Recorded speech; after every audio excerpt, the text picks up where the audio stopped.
Quelle définition donneriez-vous de la laïcité? Je le définis, moi, ce mot laïcité, par 3 points, qui sont finalement très simples quand on les explique. Le premier, qu'il ne faut jamais oublier, c'est que la laïcité, c'est une liberté.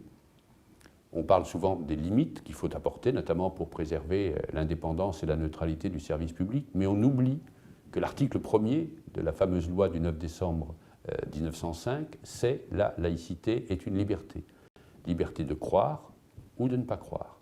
Liberté de changer de religion. Et ça n'est pas si fréquent sur la surface de la planète, et je crois que c'est une chance que la France ait cette histoire et ces principes de la laïcité.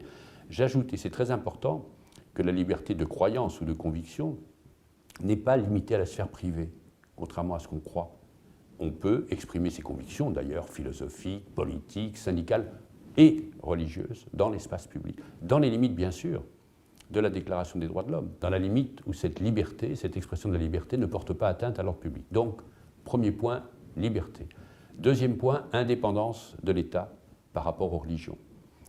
Neutralité aussi de l'État vis-à-vis des religions et des convictions. Et cette neutralité s'applique aux élus et aux agents publics, à tous les agents publics. L'espace de la neutralité absolue, c'est l'espace du service public. Et ça, nous devons le préserver absolument parce que c'est le cœur du fonctionnement de notre République.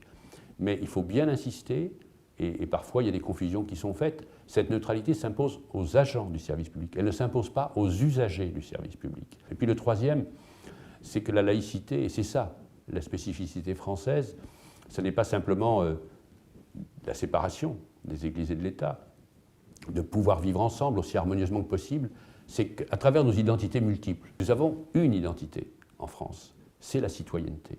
Nous sommes des citoyens à égalité de droits et de devoirs. Et au fond, c'est ça que dit la laïcité, liberté, indépendance de l'État par rapport aux religions et indépendance du service public et citoyenneté.